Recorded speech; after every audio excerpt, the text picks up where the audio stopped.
Welcome back, guys. JE Live. I am Jake Ellenbogen, and I'm going to try to make some sense of what we saw today. Some breaking news in case you guys have not noticed or heard or anything. Kenny Young is no longer a Los Angeles Ram. The Rams traded Kenny Young as well as a 2024 7th-round pick for a 2024 6th-round pick. The Broncos, ironically, lost Micah Kiser for the foreseeable future. They actually claimed him off of the Rams practice squad, or signed him off the Rams practice squad. And so because they have a myriad of injuries, they decide to go out and trade for Kenny Young. Makes a ton of sense for the Broncos. But for the Rams, what is going on here? I'm going to kind of give you guys my thoughts. I'm going to answer your questions, try to make some sense of this, because it is just wild. You have a 6-1 football team. You have a team that, until yesterday, came into the league fourth in DVOA on defense, and a guy in Kenny Young that's playing very well. Somebody that worked his tail off, and he's been at the hip when it comes to, Raheem Morris and trying to get better and learn. So why did they just trade him? Why did they just send him off like that? Is it something off the field? Is it something in the locker room? I can't tell you that. I don't know. However, this doesn't make a ton of sense, except I do have a couple reasons as to why they would have done this. I personally would not have done this if I were GM, but I am not the GM. Here's the thing. The Rams drafted in the 3rd round, the last 3rd round pick they had two. They drafted Ernest Jones. Okay.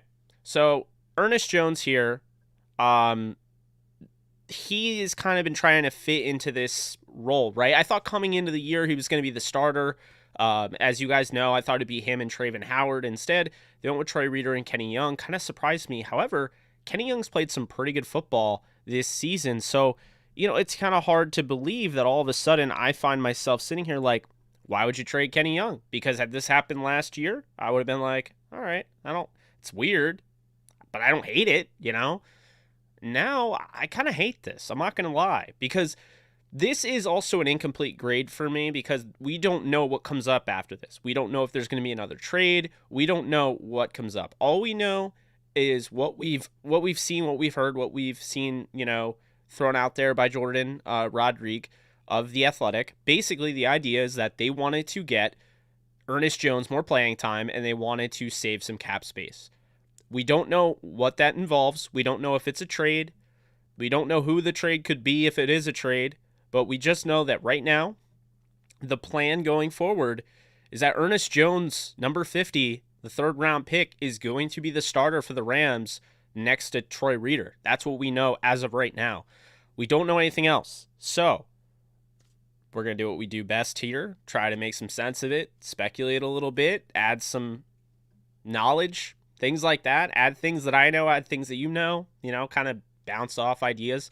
One thing I will say is that I do think this is not for another linebacker. I know in the past that they've traded guys like Marcus Peters, and they've gone out and gotten a guy like, say, I don't know, one of the best corners in all of football, and probably, in my opinion, by far the best corner in all of football right now. At the time, I think he was one of the best. Now I think he's molded himself into the best, and it's not even close, is Jalen Ramsey.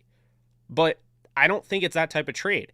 I don't think they're going out, and I don't think they're going out and getting a linebacker. I don't think they're going out and getting Miles Jack. I don't think they're going out and getting a linebacker, okay? They could. I don't see it. I think it is for Ernest Jones to move into that role. And here's the thing. Ernest Jones and Troy Reeder don't play the same position. So it's not as simple as trading Troy Reeder away as it is, trading away a guy like Kenny Young, who really that's the type of role that you'd be looking at Ernest Jones playing. Here's another thing, okay? Losing Kenny Young, we'll see what they do, but this is a serious risk for a 6-1 team that, is starting to put together, some good play on the defensive end. Obviously, the Lions had a couple huge explosive plays, but aside from that, I didn't think the defense was horrible. They held them to 19, 0 of 5 in the red zone. You guys know we already talked about this yesterday. However, you trade a guy like Kenny Young when you're 6-1, you don't know what that does to morale. You don't know what that'll do to the chemistry of the defense. It didn't seem like there was anything going on, any sort of butting of heads or anything like that, and there's been nothing reported of such. It's all been about Ernest Jones. So to get the rookie in there, fine, but at the same time, you could be missing out big time on Kenny Young. And he was in a contract year, so that is, I guess I'd take that with a grain of salt in a sense that, okay, he is not a Ram, he's probably not going to be a Ram after this year, whatever. He was going to get paid. Maybe that was what it was. But all in all, it just seems kind of weird. The timing is weird. They didn't get anything for him. I mean, I'll say this over and over again. I think Les Snead does a great job of going out and getting players. However, I don't think he does the greatest job of going out and selling his players. I think the Rams get a considerably less amount than they would, and I honestly have never really been a fan of Les Snead's selling type of trades. When you go out and get a Stafford like that, I don't care. I don't care what you give up for Stafford or Jalen Ramsey. Those guys are cornerstone players. But when you're trading away Kenny Young, who's a starter on a 6-1 football team, and he's playing damn good and shows you his ability in coverage, shows you his ability to stop the run, his ability as a blitzer, can do a little bit of everything, and you trade him to swap 2024 picks because he's on a contract year, I mean, go look at what the Packers have in Devondre Campbell. That's a guy that they didn't have last year, and they're making a big deal about having him now. If you don't think Kenny Young could have been that on another team that just is missing a linebacker and they wouldn't have offered a 4th or a 5th round pick, I gotta say you're wrong there. I think they absolutely could have gotten a 4th or a 5th or maybe a 6th at worst in this upcoming draft for Kenny Young. So it goes back to my whole point is there's probably another move coming. There probably is.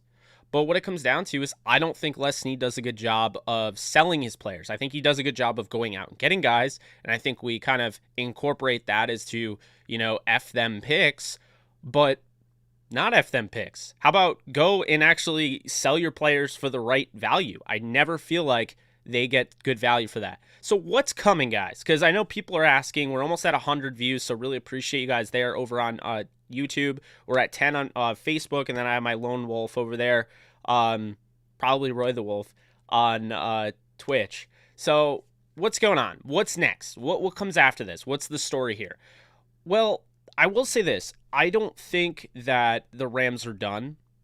I do think they're done at linebacker. So looking at corner, with the injury to Darius Williams, although he could be back for Tennessee, the injury to Rochelle, the fact that they are now down to David Long, Dante Dion, behind Jalen Ramsey if Rochelle can't play on Sunday, that leads me to believe maybe, just maybe, they could be going out and getting a corner. They've also been linked to names like Marcus May, who has been pretty much rumored to be traded by the Jets, seems like all year.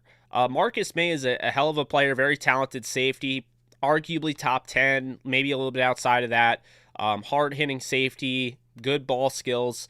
If they went out and got Marcus May, that might be saying that, hey, we want to play Taylor Rapp strictly as a linebacker, or we want to play Taylor Rapp strictly, operating around the line of scrimmage. He wouldn't be playing the deep zone like he's been doing at times. So if that were the case, that might change things there, but I don't really know what direction they're going to do. So what I will say is this. If you guys remember, I used to, I still do. Alexis and I still do. We didn't get as many interviews this year, but we do interview a lot of players on our podcast. And in the past, we've had guys on, and going back to the 2019 draft, the Rams actually met with a bunch of guys that we actually reported on, including one who the Rams just played against yesterday. You might not have heard the name yet as far as linked to the Rams, but I'm going to link it to the Rams. That's Amani Oruwariye, the 5th-round pick out of Penn State. I like him a lot. He's having a really good year for the Lions. Fact is, the Lions, yes, okay, they may want to be competitive, but if the Lions get a good offer for Amani Oruwariye from the Rams, so to speak, they might consider parting with Oruwariye in a season where they are 0-7 at the moment. So this is not, this isn't going to change. They're not going to the playoffs. The Rams could go out and get Oruwariye. It wouldn't cost them too much. This guy's a 5th-round pick. And they met with him twice. I can confirm because on Downtown Rams, he told us, they met with him, I believe it was a private visit, and they met with him at the Combine. So that's somebody there. I think they also met with him at the Senior Bowl. So that's somebody. They also met with, they met with David Long. They ended up with him. They also met with guys like Sean Murphy-Bunting, Rock Ya-Sin. I don't really see that happening. First off, I don't think Tampa would trade Tampa wouldn't trade Sean Murphy-Bunting. First off, he's hurt. Secondly, I think he actually is going to have an impact in their secondary for years to come. I don't think they'd trade him either to the Rams of all teams. However, Rocky Sin, if the Colts were out on him for whatever reason after a great win last night, very impressive win, a win that kind of puts them on the map, if they were willing to trade him and Chris Ballard wanted to get some value for him, the Rams would be an option there. They did work him out. They met with him throughout the pre-draft process. Those are some names that come to mind. But if you're looking for a big name, I mean, it's pretty much Marcus May that that's the only name I've been hearing about. And when it comes down to it is this, guys, it's not like the year the Rams got Jalen Ramsey. That boat it's left. And this is my thing, and this is why it's so confusing to me. There's not a guy out there, unless it's somebody that we really don't know about. And the Rams have done that before, right? We heard about OBJ and all of the OBJ talk, and then they went around and they got Brandon Cooks. And no one knew Brandon Cooks was being linked to the Rams because he wasn't. It happened, and there was nothing on it. It could be something like that. And at this point, it would have to be, because right now the only name that we're hearing about that could be traded at the deadline is Marcus May from the New York Jets, who just got absolutely eviscerated. They gave up 54 points. That team's not going anywhere this year. So, also that. In addition to that, what I would also say is, kind of going along my point, is that when you look at the season where they went and they got, say, they went out and they got Jalen Ramsey. That was an unprecedented thing. Guys like Jalen Ramsey don't just become available. There's some extracurricular thing that has to happen, whether it's a contract dispute, whether he doesn't feel happy where he is. You know who would have been an option? Xavier Howard of the Miami Dolphins. And I guess he, in a sense, is still an option when they're sitting there with only one win on the season. However, Xavier Howard, keep this in mind, Xavier Howard patched things up. He signed. Like, they restructured everything. He's good. They fixed everything. They're losing. That might force him to demand a trade. But that the extracurricular stuff is gone. That's normally what fuels a trade. You look at Stephon Gilmore, he would have been an option at this point. He's already been traded to the Lions. But CJ Henderson, another unprecedented type of deal. He's already been traded, not the Lions, sorry, the Panthers. He's already been traded to the Panthers, just like Gilmore. So there's not a ton of eligible bachelors, if you will, for the Rams. So I'm thinking if it's anybody, it's going to be a guy that seemingly comes out of nowhere. And if you're looking, this didn't free up a ton of cap space. $1.4 million is not a ton, because the game checks have already been paid, as Jordan Rodriguez reported. So it's only $1.4 million that they're saving. So I don't really know what to think about this. I would like Oruwariye, but he's not a huge name. Normally they do this and they make a big trade. Can you tell me the Rams got better if they traded essentially Oruwariye for Kenny Young, or Kenny Young for Oruwariye? I don't know. I mean, I don't think so. I see some of you're mentioning Xavier Howard. Again, long shot, like you said, but, another guy that's been mentioned is the corner for the Eagles, who I love so much, Darius Slay. The Eagles value him. I don't know if they'd make that trade. I don't know. They're not exactly in the running for the playoffs right now, but they've been somewhat competitive in these games. They've come down to the wire a little bit. So I don't know what to expect. Before we get more into that, I just want to encourage everyone, if you are enjoying this video, if I'm creating any sort of value to your day because of this live stream, be sure to hit the thumbs up button. Let's get over triple digits, because we have over triple digits on the views, and really appreciate that. They could be trying to fight fire with fire, with the Falcons, or not the Falcons, all over the place, with the Cardinals, because I just saw someone said Zach Ertz. Maybe they get an offensive player. Maybe they feel like that's what they're missing. I don't know. Rams are really confusing. I mean, I've said this before with John Franklin Myers, and now this. They do these things, and it is confusing, but there is a method to their madness. They are 6-1. There's no need to, worry, because I do believe whatever they are trying to do, they're trying to make their team better. But It is confusing, to say the least. Texans Eric Reed, that would be interesting. It's weird, guys, because their safeties are depth filled. I mean, they're just not really using Burgess a ton. They're using Nick Scott a lot. I mean, I don't know. I mean, I really don't know what to expect. I mean, Marcus May would be an upgrade, but like, do they need Marcus May? And how expensive would he be? And things like that. You know, it's confusing. I mean, in a perfect world, you go out and you get Darius Slay, and you're feeling pretty good. But at the same time, like, what are you going to put Darius? You put Darius Williams when he comes back in the slot? I mean, you know, it's really weird. It's really weird. You know, I'm not expecting a May move either, Nolan. I'm really not. Hilltop, how much cap space we have now? So apparently they were barely over the cap before. I'm going to put it up right now on Spotrac. But I do believe they're around 3 million in cap space. So it's not like they can do a ton, you know, because they can't. I'm sure they could manipulate the cap in some way and make a trade happen. But right now they're at about 4.4 million in cap space. All right, it's a little bit more than I thought. So I mean, that's something to keep in mind. But yeah, definitely a weird thing here. For sure. Oh, it's back, by the way, guys. I figured it. It's not going to zoom in. Oh, well. Michael Myers is, nope, not going to do it. Oh, well. All right, so. Broncos.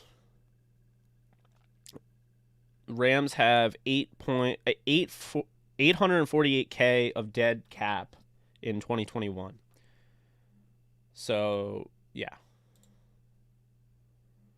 Yeah, Sparkling. I'm sponsored by Sparkling Eyes. It's funny that it zooms in on Michael Myers. They should start valuing the linebacker core. He played awesome for us. I hate it for Kenny Young. I want to talk a little bit about that. I think Kenny Young, just, you know, his improvement was very impressive. Somebody that, again, last year, had they traded him, I would have been like, this same trade would have been really confusing to me. But at the same time, I would have been like, oh, this is, you know, like, all right, whatever. This year, I'm kind of annoyed, you know, 6-1 team, you know, it's frustrating. Ace, thank you so much for becoming a member, platinum member. Thank you. Thank you so much for joining. I appreciate you. It's awesome. Yes, please hit the like button if you guys can. Let's get this thing up. We're at 42. We have 127 concurrent viewers on YouTube. Oh boy, Michael E. King is asking what we got for Kenny Young, and I'm afraid to tell you, Michael, but it's not great. They swapped 2024 late round picks. So the Rams, they traded a 6th. They traded a 7th in 2024 and Kenny Young for a 6th round pick in 2024. So I assume that this is a cap thing. I assume this is to get Ernest Jones as a starter, to get him involved. But I also assume that another trade is coming.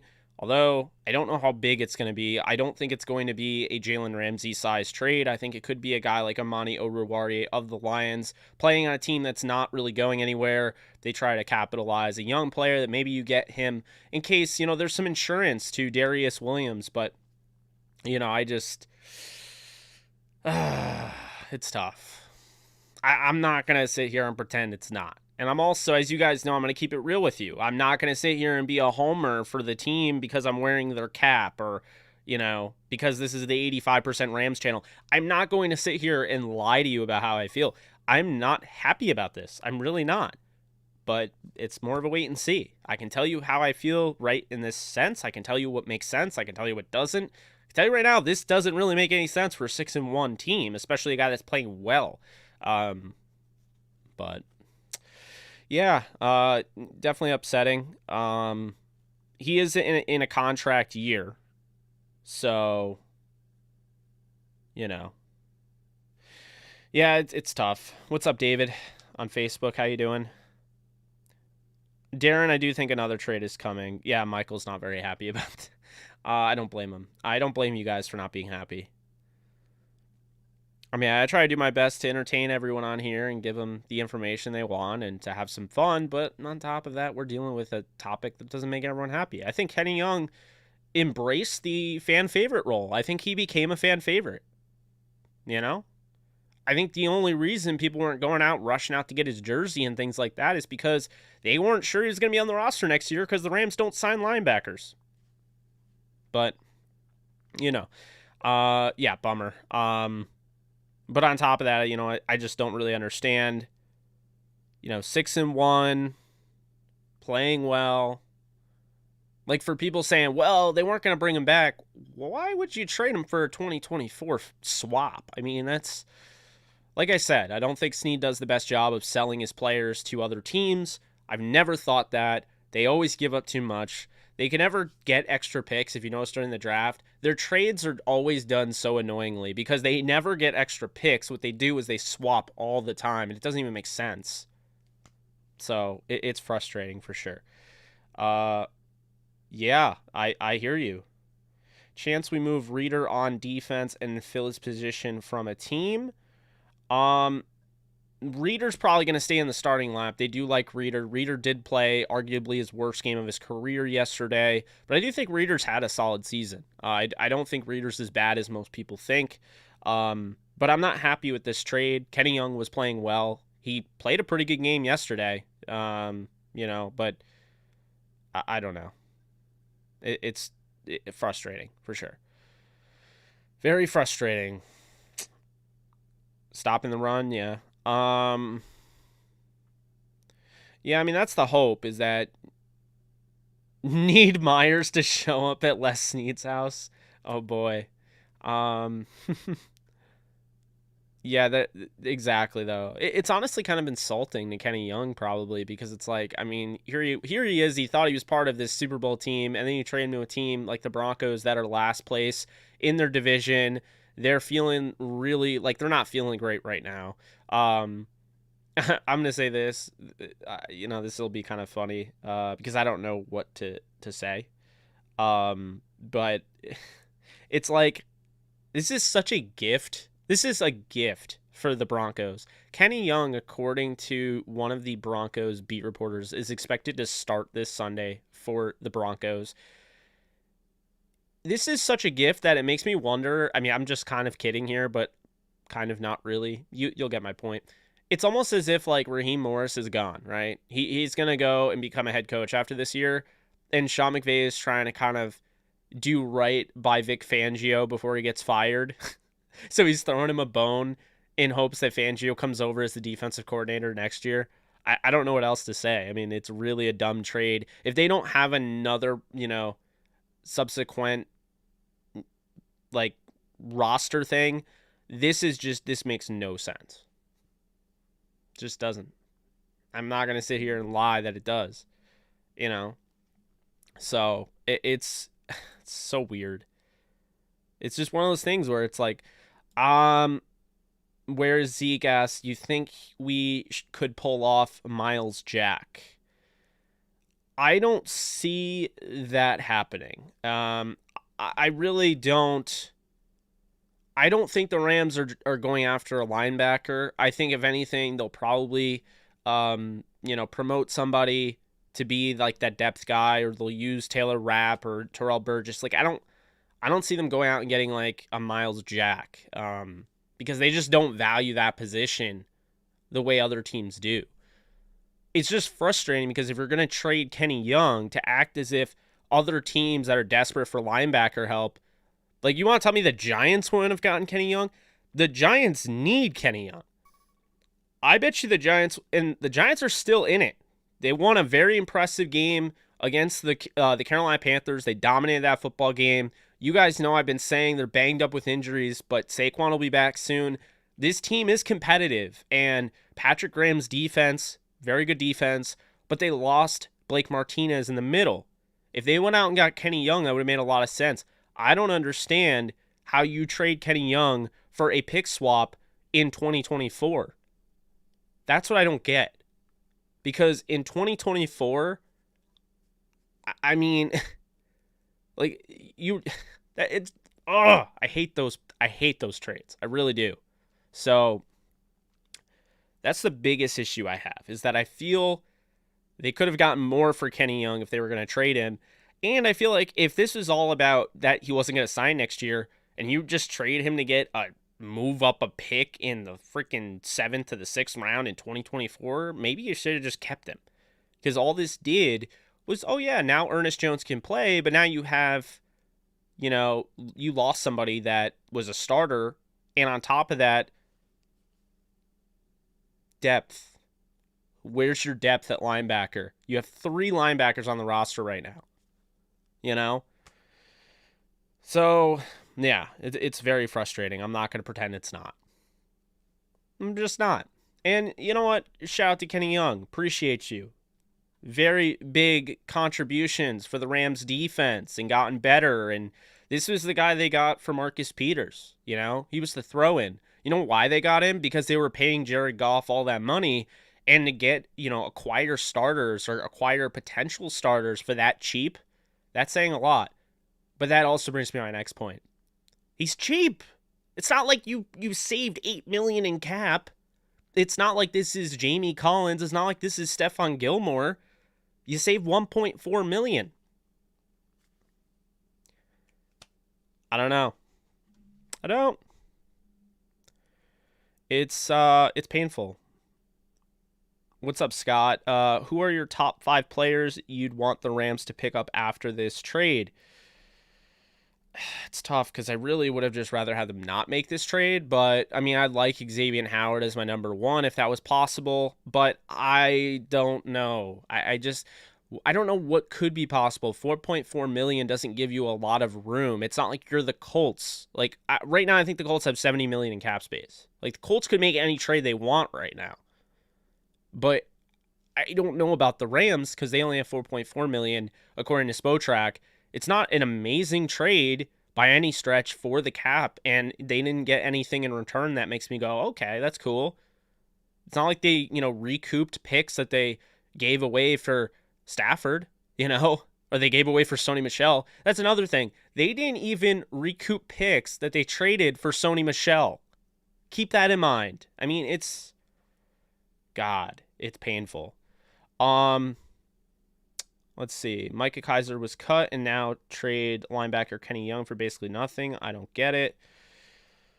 Kenny's number impressive this year. Saddened for sure. He's good in stopping the run. What's up, Istradamus? Pressure's on Ernest. Yeah. Let's see. Maybe this has something to do with the ejection a few weeks ago. I doubt it. They're going to make a move with trading Young and restructuring Rob's contract. Yeah, it seems more than wiggle room with both of those, you know, kept in mind. So I don't really know what they're going to do. But that's definitely an intriguing aspect of this whole thing.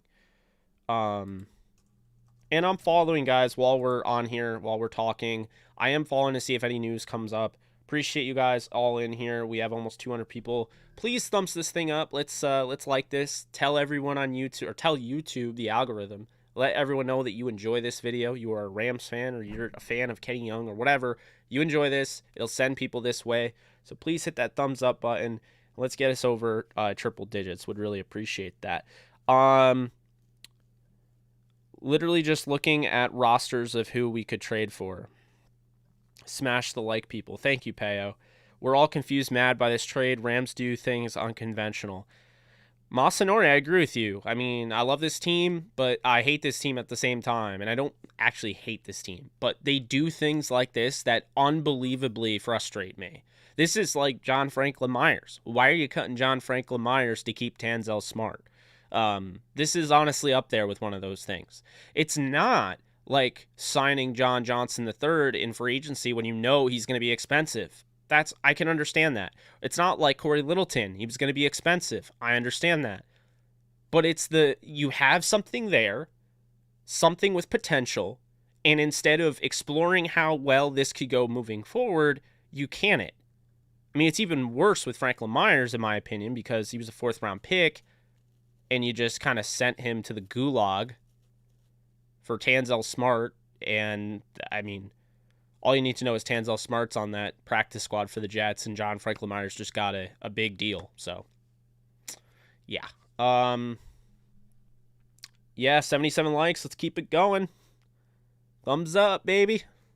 Thumbs up. Let's see.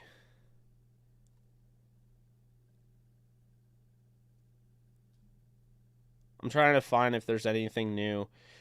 Unfortunately, it seems like one of those things that could end up being something we have to wait out. Not seeing anything here. Yeah, this might be one of those things where you just wait to see, because I'm not...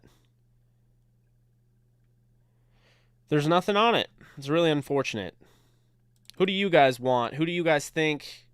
Who do you guys think the Rams should go after? And actually, who do you guys think the Rams should go after, and who do you guys think the Rams will get? You can say nobody and nobody. That's totally fine.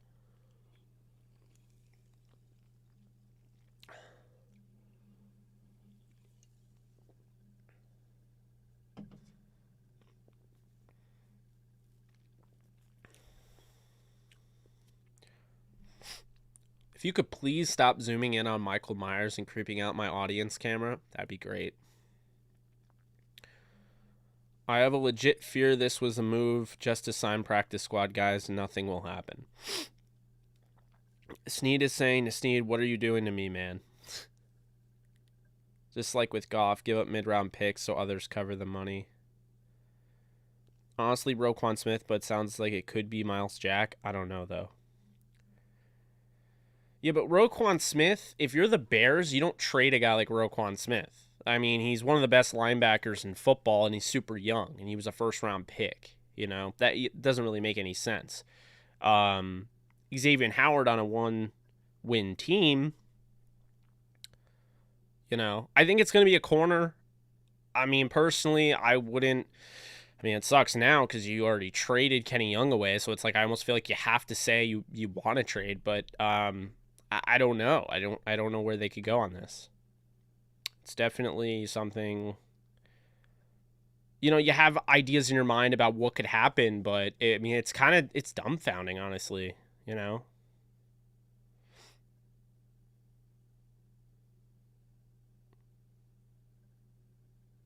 Could play rap. I mean, I think you're going to see a lot of Ernest Jones. I mean, I think this is one of the main reasons why.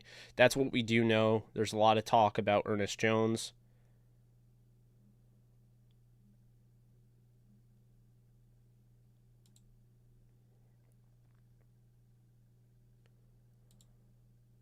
Yeah, I don't...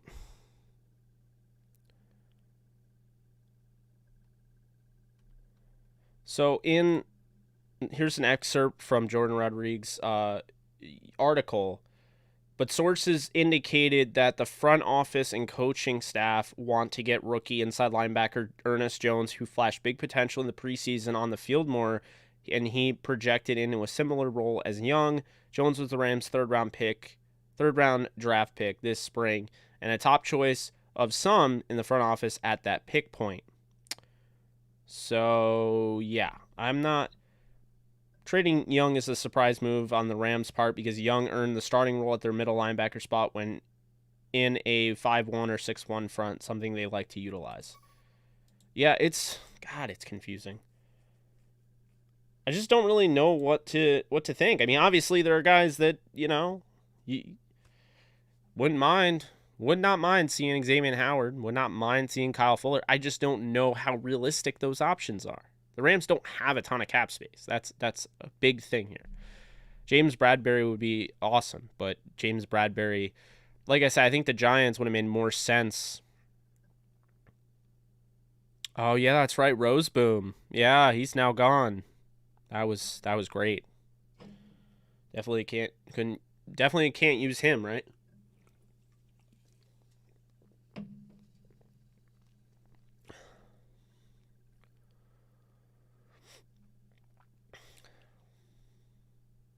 Maybe they're getting a run stuffer. Yeah, I'll tell you, there's two guys available right now that I love as players, but I don't know if the Rams would go after. And they're literally in free agency. You have Bernardrick McKinney, who originally started with the Houston Texans, went to the Dolphins, I believe, via trade, and hasn't played at all, and then got cut, which was surprising. I think he still plays at a really high level. And then the guy that just got cut by the Saints, who I have been talking about pretty much all offseason, Brian Poole, who has familiarity with Raheem Morris, playing in Atlanta. And on top of that, he was a top 13 corner according to PFF last year. So I don't know. And plus, the film shows that. I mean, this guy's physical. He's built like he can play on the outside. He can play slot corner, but he's built. You know, he's well filled out. You know, he can play physical. That's a big thing there. He's not somebody that's just, you know, you kind of shove off and he'll go flying. I mean, he's built pretty well.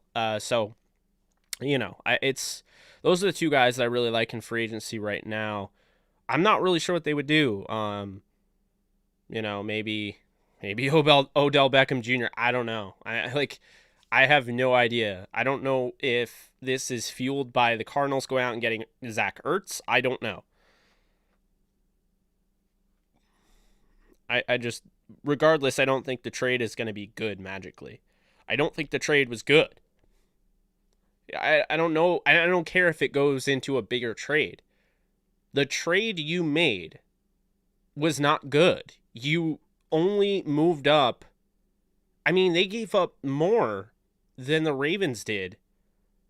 I don't know. It's not a good trade.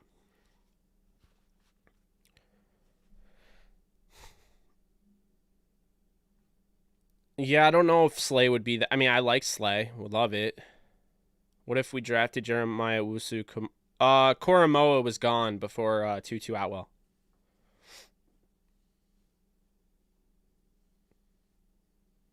JOK and Azeez Ojulari had been drafted like not long before Tutu Atwell, I believe.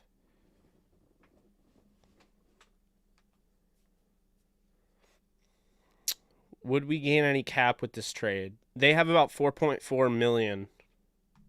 It says Spotrac, so I guess we'll see. Love that we're over 200 live views. I really do appreciate that, guys. Kenny was playing good football. I hate those late round I hate swaps, Holden. I can't stress it enough. I hate them. I hate them. I hate them. How does that help? Really? How does that help? I'd rather them just cut him. If you don't want him, if it's all about giving Ernest Jones an opportunity, just cut him. Whoever Rams draft for that pick won't play until 2025. Exactly. Yep, same as a punter.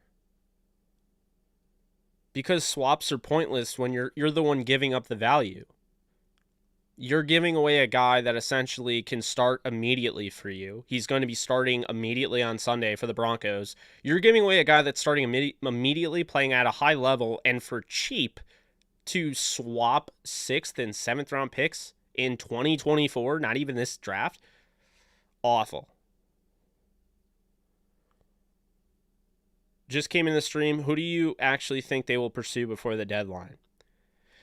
I mean, I'll just throw this out there. I think Amani Oruwariye could be the guy, or Marcus May. I know they've been connected to Marcus May.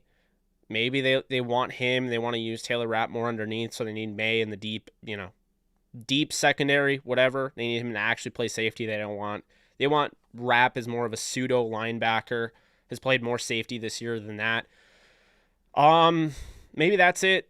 On top of that, I think Oruwariye is pretty good. I think at the end of the day that, Oruwariye is a 5th round pick out of Penn State. I thought, was the second round. I think he had a 2nd round grade on my board that year he came out in 2019. But the Lions, they're 0-7. They're not really playing for anything. They're going to have a bevy of picks because of the Stafford trade. And they're just not, it doesn't look like they're going to win many games. So they have a chance at the number 1 overall pick, which if they keep Jared Goff, they could probably trade away and get a bevy of picks. I don't know if they will. We will see. But my point is that if that's the case, maybe they trade Oruwariye away, knowing that they have a Fadu Melifonwu coming back next year off IR. And in addition to that, Jeff Okudah, who is a 1st round pick. On top of that, you have AJ Parker, who is a rookie that was starting that they like a lot. And furthermore, you have Jerry Jacobs, another rookie that was starting yesterday and that they like a lot. While they dealt with a lot of injuries, they still have these guys. And if a team was interested enough to give, say, a 5th or a 6th round pick for Oruwariye in a lost season, I think that Brad Holmes and the Lions would consider that. Plus, if the Rams are going to make any sort of trade, my money would be on making it towards Brad Holmes and over any other GM, because that, that continuity that they have, that consistency, that the fact they already made a blockbuster trade with him, they feel comfortable.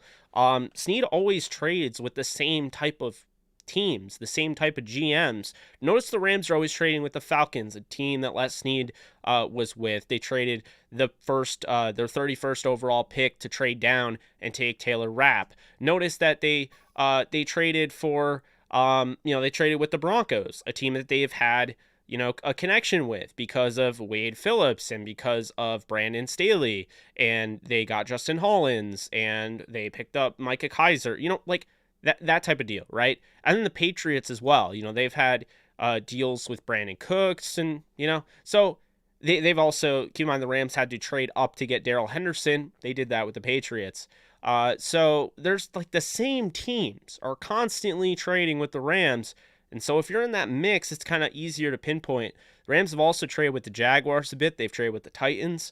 So John Robinson connection, the GM for the Titans. You have Jacksonville. So there's always that.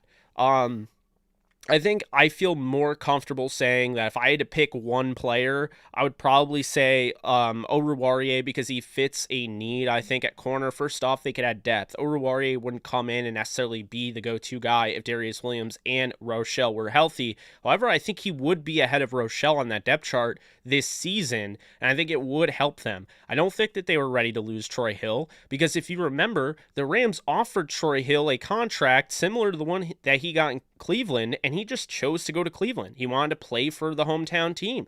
I get that. But still, the Rams never filled that role. They got Rochelle. Rochelle was a long-term guy. I don't think that they ever anticipated him playing this early on. And David Long, isn't as good as they wanted him to be. We'll see. I mean, maybe at some point something will click with him, but he was drafted in 2019. He was a third-round pick. And the bottom line is that he has not played to the third-round pick, that you need, that bill, you need to play at that level. John Johnson did pretty instantly, so Cooper Kupp obviously has played way beyond a third round pick. So that's my point here, is that you get a guy like Oruwariye, and he not only helps you out, in the cornerback room, but on top of that, he adds, insurance in case you can't bring back Darius Williams, who is on a contract year. So if you had Oruwariye, he was drafted in 2019, 5th round pick, cheap, that would make sense. So I would say Amani Oruwariye isn't the biggest name, isn't the sexiest option, but we also don't know what the options are. We do know that the Dolphins have one win.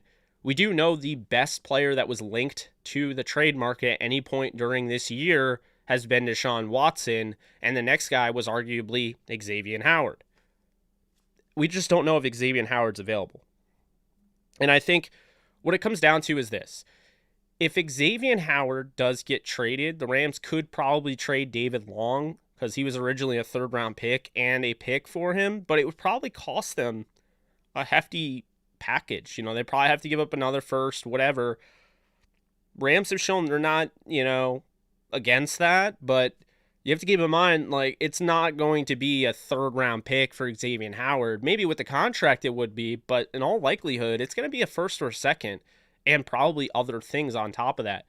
The big thing I have here with the Rams is when you're 6-1, you're a team that is a Super Bowl contender, a team that I believe is the best in the league, a team that I believe will win the Super Bowl. Here's the problem, okay? These trades are designed to add on, okay? You're trying to add on, create more. Boost, bolster, whatever word you want to use, it's about adding on to your roster, getting better. Trading Kenny Young, who was a starter, to me, I don't think makes you better. That's the whole point. That's why the Rams were probably laughing when the Lions asked for Aaron Donald in return for Matthew Stafford. Does Stafford make them better than Jared Goff did? Yes. But why am I trading Aaron Donald when I'm trying to upgrade my quarterback? I'm saying basically this team is there. We're missing a quarterback. What you don't do is when you feel really good about your roster, you don't trade one of the, key contributors to get a guy that could upgrade another position, because therefore you are then back. I'll say this right now. I'll take Jared Goff and Aaron Donald over Matthew Stafford and no Aaron Donald, and I'm sure most of you would. So that is my point there, and that is why I didn't like the Kenny Young trade, because, again, we haven't seen what could happen after this, but they didn't add on. They took away, and they didn't add on. You can say, oh, they have Ernest Jones. Ernest Jones is nobody at this moment. That's not a disrespect to him. He has not done anything. He has not started. His time to shine, sure, but you can't just assume as a fan or what have you that he's instantly going to go in and there's not going to be a drop-off with the chemistry, with the continuity, and you can't just discount what Kenny Young has meant to this defense early on. He's been a contributor and he's been a playmaker. It's one thing that I really liked about him. Seemed like he was always around the football. And now, but again, it just goes to show you, when you're a team like this, you add on. That's why the 2018 Rams team, they didn't trade away players. They added on to their roster. They knew that they were a pass rusher away from really pushing that level. That's why week 8, around that, I think it was right after week 8, because I saw them against the Packers. I remember exactly where I was. I was at the Sony studios. I was going on a studio tour, and we're waiting in the parking garage. All of a sudden on my phone, Rams have acquired Dante Fowler. And that was brilliant. And do you know why? Because they pinpointed a need, or they pinpointed something where maybe it's not a need. We could probably go far without that, but it was to bolster, to add. And when they went and got Fowler, it was to add to something they didn't already have. They didn't trade away a key player to get that said player. They didn't trade away a starter. They kept their starters and they just upgraded with Fowler. The problem is they didn't do that with this trade. They traded Kenny Young for cap space. Essentially, the picks don't matter. And so because of that, it doesn't make a lot of sense. And it's not just on paper, guys. It's not just your Madden rankings, where if you go to play with the Rams now, I'm sure they dropped a little bit because Kenny Young was probably rated the highest of the linebackers. It has nothing to do with that. What it has to do with, more so than anything, is that this little extracurricular activity can disrupt chemistry. And this is a defense that's getting better. You may not realize it, but it takes time. And this defense has been getting better, and they showed that against the Giants. They really started to put together a complete game.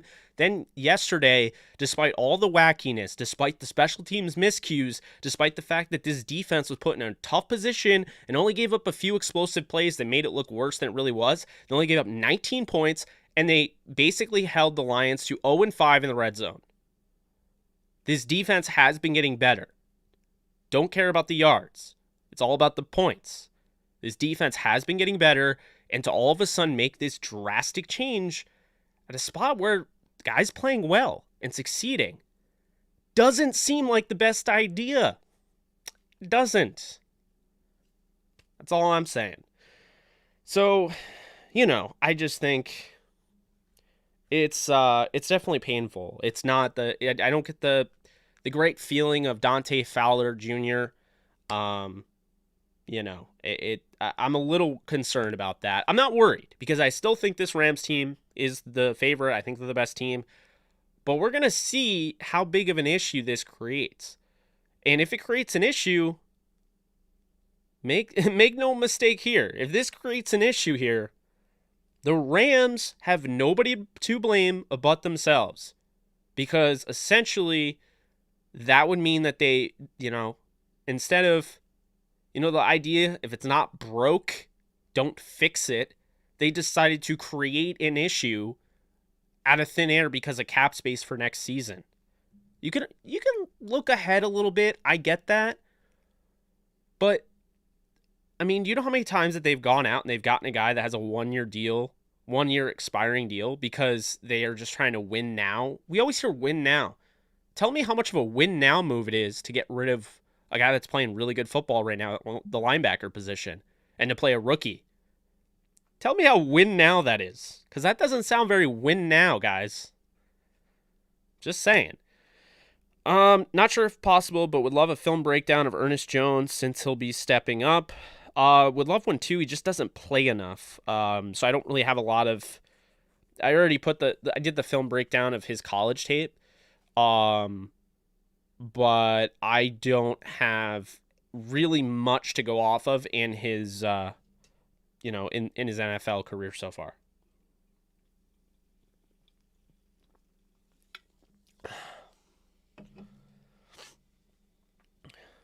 I don't understand with Travin Howard, man. Thought he was going to start. He's not starting. I don't know. Phillip, I don't think they'll go after Mosley. I don't know. I don't really know what they're going to do, guys. I'm just speculating here. I think it's going to be a corner. I just know that they trade away.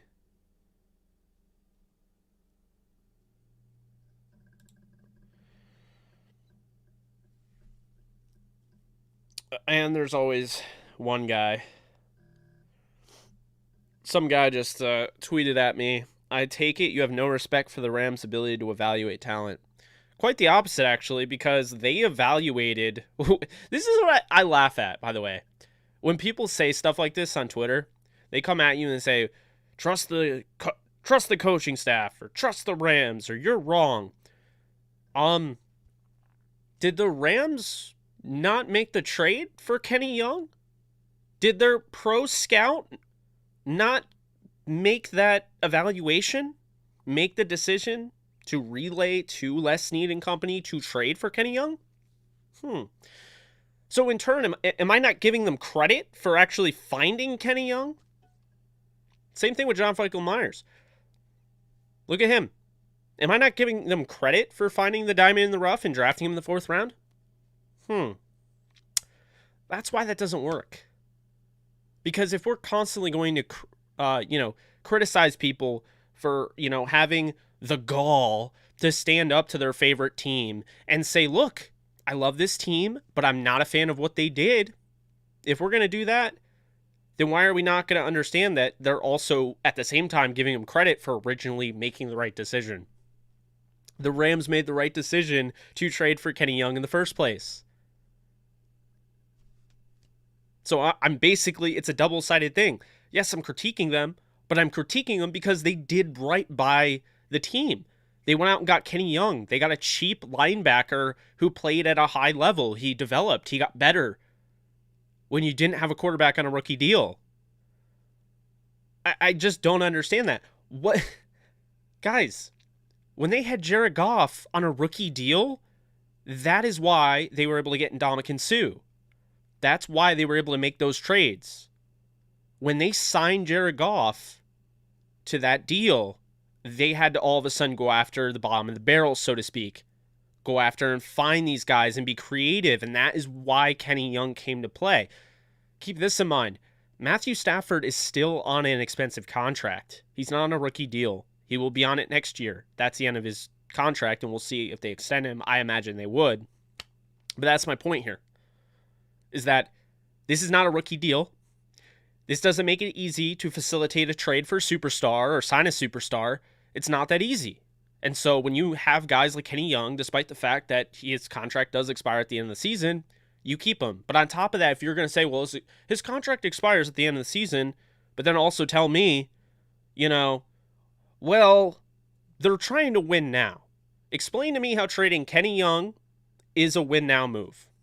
And if you can, then albeit I am all for it. I believe you, whatever, you're right. But if you can't, I don't know what to tell you.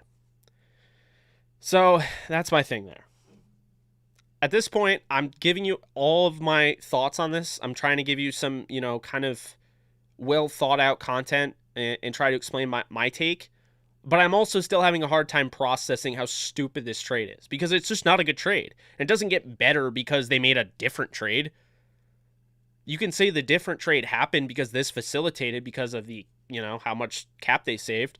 But then I could also tell you that if you traded away Bobby Evans or cut him, you would have saved $1 million in cap. Would rather have done that.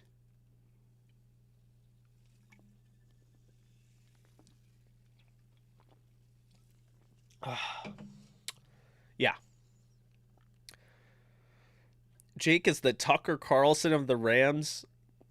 I don't know if that's a good thing or a bad thing, but I'm just trying to keep it real with you guys while also, using actual evidence to support why I believe what I believe. Yeah. Kenny Young got a 15-yard penalty, ejected week 2 for hitting a ref, then ignored the head coach when he was walking off the field. Yeah, that's true, but that was also week 2. So I'm not exactly going to hate on Kenny Young for something he did in week 2. And on top of that, he's improved his play astronomically. Looking forward to seeing where this goes, seeing who steps up, does a better job. I firmly believe we have the talent, albeit a lot of rookies. They're a solid class. Do we know what we got? Well, I think the thing that is so confusing to me is make up your mind on your identity of your draft class. I felt like this draft class was long-term. I did say Ernest Jones was the most NFL ready. I thought Ernest Jones could start, what have you. But what I don't get is how you are now down to your second tight end because, Munt is out. You drafted Bryson Hopkins in the 4th round last year. He was a healthy scratch in a game where basically you didn't have a number 2 tight end. It was Tyler Higbee, and then you have Jacob Harris, and then you have Kendall Blanton, who you took off the practice squad. On top of that, you drafted Tutu Atwell in the 2nd round, and now Deshaun Jackson, and Ben Skoranek is returning kicks. The Rams do things like this, and I'm just like, what's the plan here? What is it? Rochelle's starting because of an injury, but also Rochelle's better than David Long. Ernest Jones hasn't been starting because, he doesn't play the same positions, so to speak, same assignments as Troy Reeder, and Kenny Young is good. I don't get it. I don't get it. I don't think Miles Jack's a possibility because I don't think that they're going to go after a linebacker based on the fact it seems like they're really doing this because of Kenny Young. Or not Kenny Young. Ernest Jones. There has to be something going on behind the scenes. They wouldn't intentionally take a step back. We're just unaware to keep the plan solid.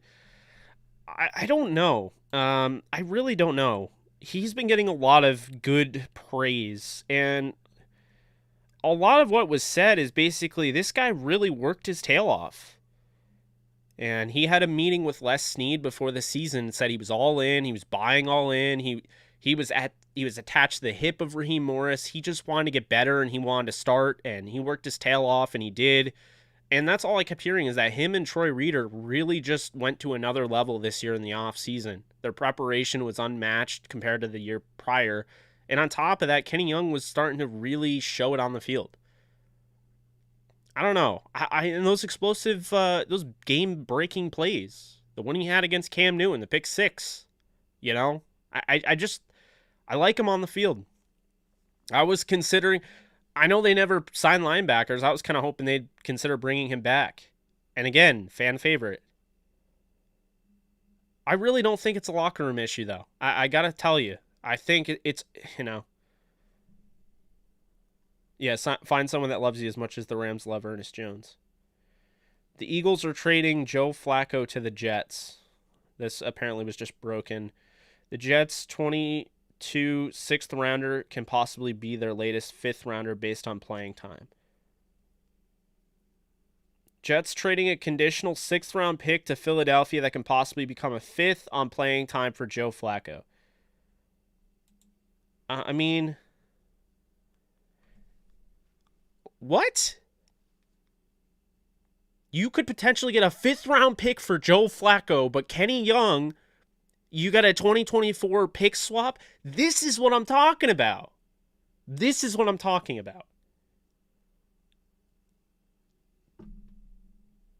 I wish I didn't see that. Like I'm even more upset now. This is literally what I've been saying.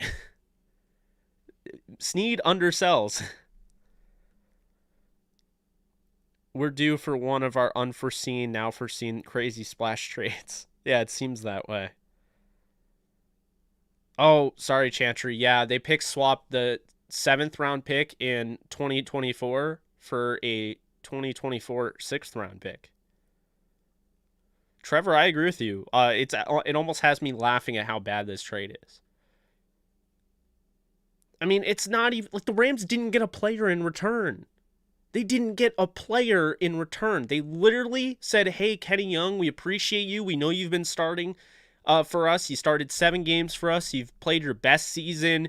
You're our best linebacker. We're going to send you and a 2024 7th round pick because we really want your money and we want that 2024 6th round pick as well. What? Dear God.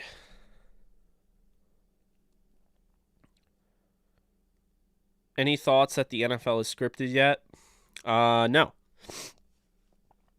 I don't think the NFL is scripted.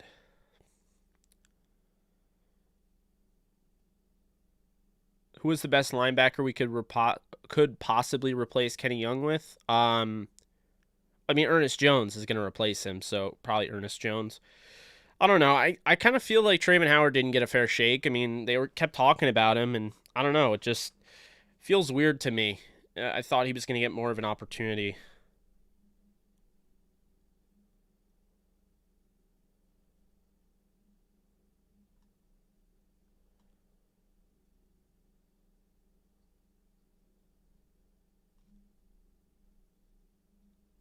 I just don't.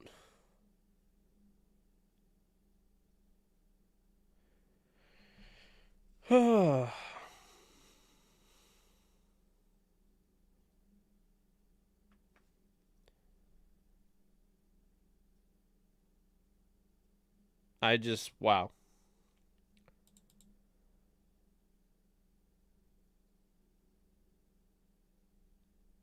I don't think CJ Mosley is incoming, though, like some people are saying on Twitter. I would definitely pump the brakes on that.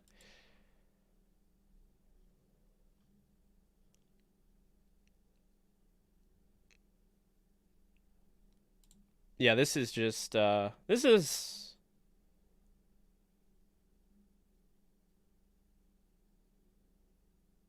I don't even know, guys. This is because what I'm reading, it doesn't come off as if they're close to having a trade. You know? It doesn't come close to like we kind of had an idea when they were trading Peters. There had already been news out there about Jalen Ramsey being traded and the Rams were interested in all of that, and then it just kind of came. I'm not seeing anything out there that would lead me to believe that a trade is imminent. I think they honestly might have just made this move just to get something for him before he becomes a free agent. If that's the case, dear God. But they do have keep this in mind, they do have a spot now on the 53-man roster due to the trade of Kenny Young and not getting a player in return. They are now at the 52 mark instead of 53, so they can promote somebody.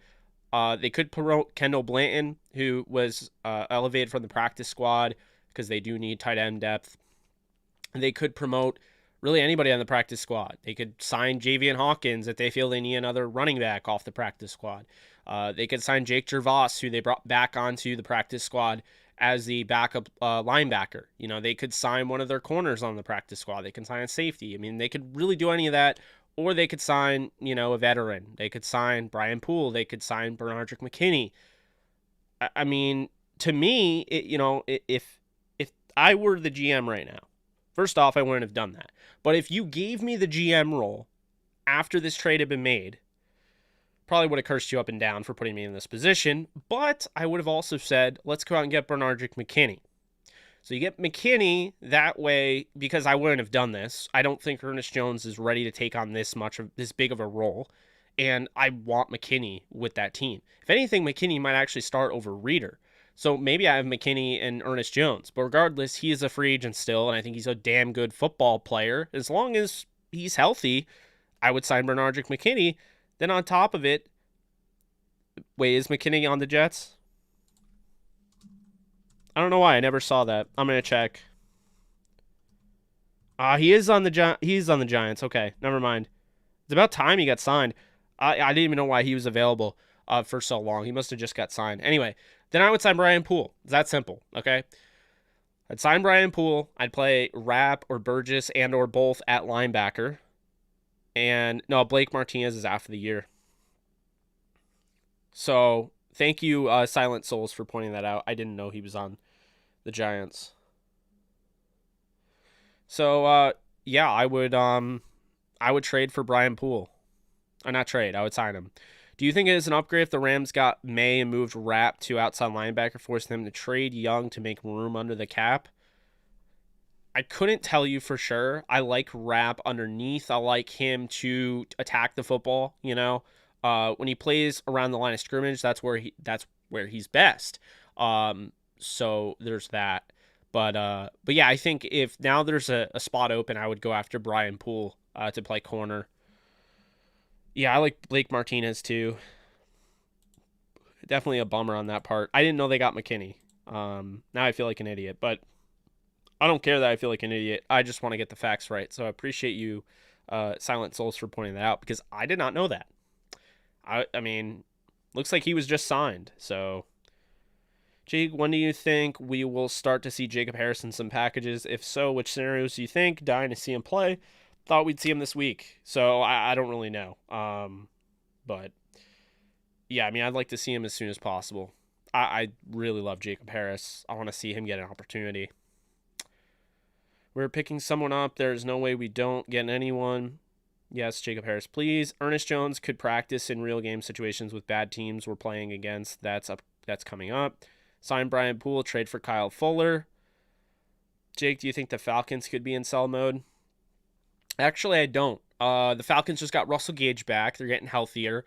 You know, they have Cordell Patterson going for them. They have Calvin Ridley. Kyle Pitts looks like the real deal.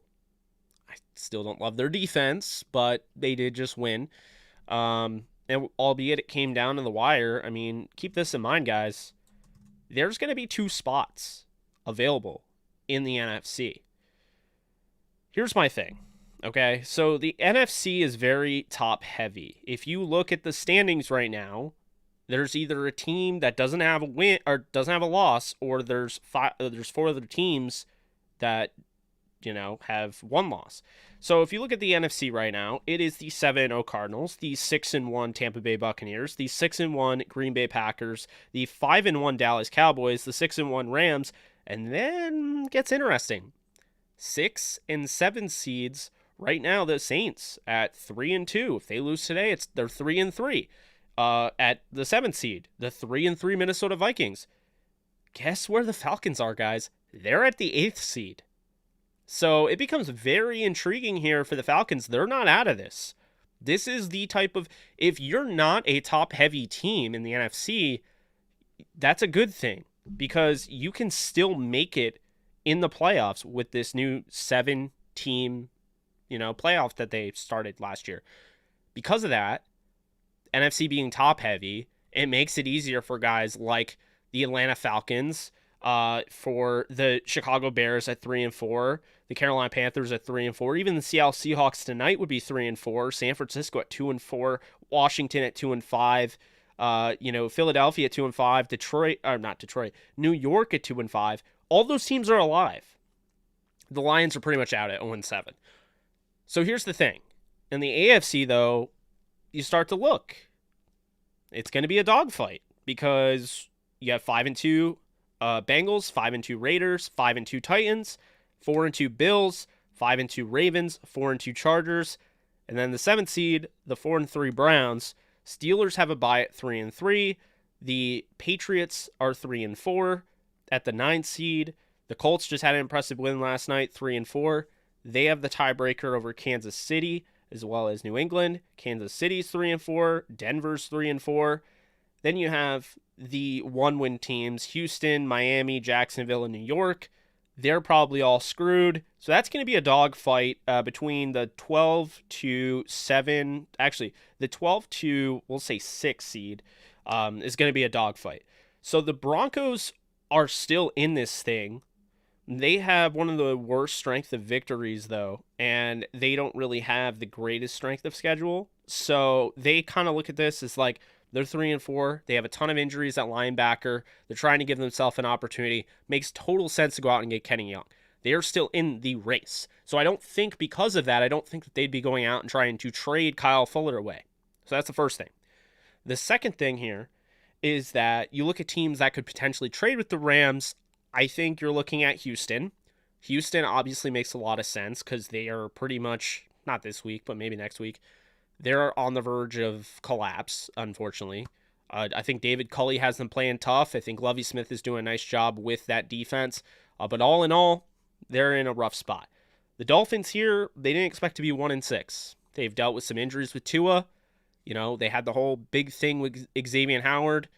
They could, however, trade Xavier Howard and just close the book on it. Move on. They're 1-6. It's looking bad for them. And they just lost in the final seconds against the Falcons. That's brutal.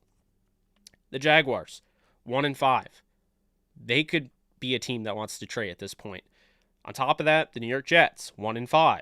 They could be a team, especially Marcus May, like we've talked about. Blake Cashman, potentially. That's a team, 13 here. They're 1-5, and they have some losses against teams they're going to need to beat to have those tiebreakers.